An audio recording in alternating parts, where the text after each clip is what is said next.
आज के विशेषांक में रक्षा सूत्र परिवार के सभी सदस्यों का हार्दिक स्वागत है। बाबा जी के भक्तों को राम राम। एक दिन एक दरोगा महाराज जी के दर्शनों के लिए आया। उससे महाराज जी ने कहा, तुम बेकार के दरोगा हो। हमारे भूमि आधार आश्रम में एक व्यक्ति ने बिना लाइसेंस की पिस्तौल रखी है, तुम उसे पकड़ते क्यों नहीं? पिस्तौलधारी व्यक्ति महाराज जी का परम भक्त था और अपना घर द्वार छोड़कर उनकी सेवा में लगा रहता था।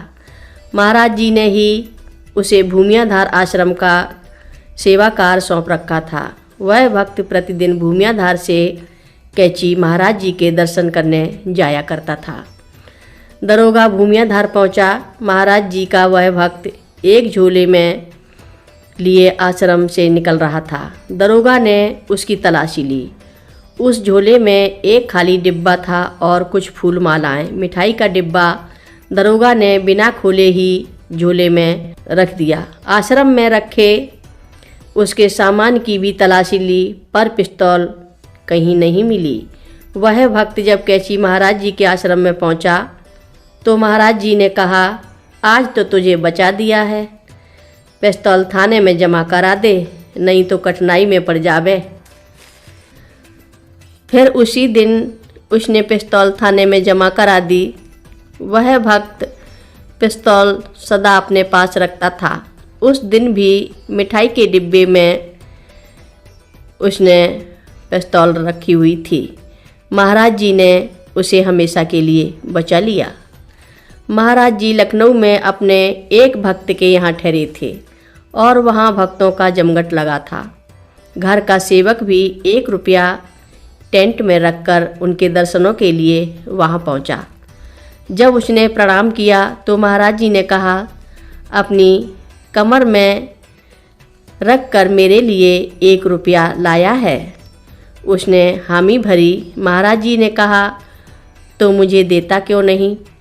उसने रुपया निकाल कर दिया और महाराज जी ने उसे अत्यंत प्रेम पूर्वक ग्रहण किया और बाद में अपने भक्तों से कहा, इसका 1 रुपया आप लोगों के 20,000 रुपये से अधिक मूल्यवान है। एक अंधेरी रात में एक भक्त महाराज जी के साथ जंगल में थे। उसने कहा कि महाराज जी, मुझे ईश्वर दिखलाओ, मैंने कभी ईश्वर नहीं देखे हैं। महाराज जी ने उससे कहा, जरा मेरा पेट मलो। वह भक्त पेट मलने लगा। उसे प्रतीत होने लगा कि पेट बराबर बढ़ता ही जा रहा है।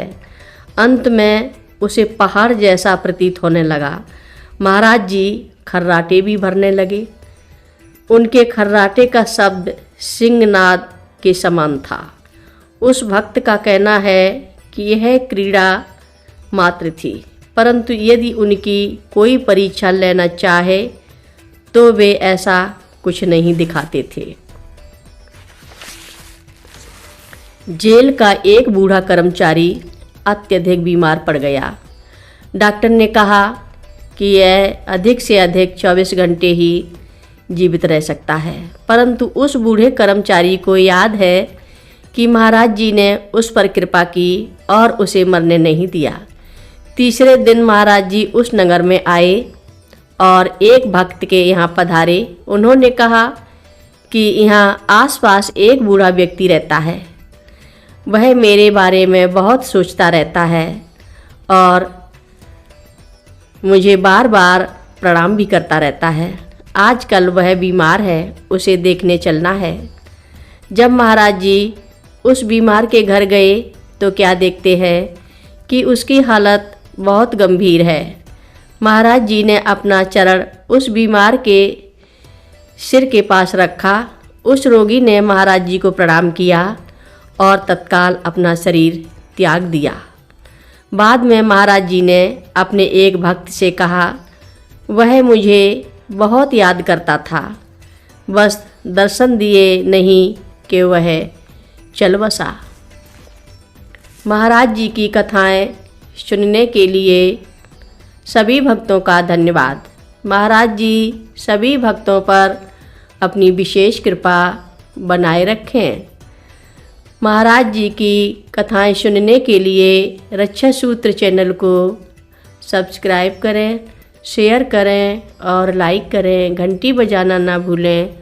कमेंट बॉक्स में लिख भेजें जय नीप करोरी बाबा जी महाराज।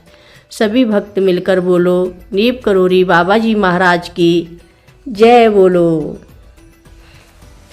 बाल समय रवि भक्ष लियो तब तीनहु लोक भयो अंधियारो। ताहि सो त्रास भयो जग को यह संकट काहू सो जात न टारो। ते बन आनी करी बिनती तब छाड़ दियो रवि कष्ट निवारो। को नहीं जानत है जग में कपि संकट मोचन ना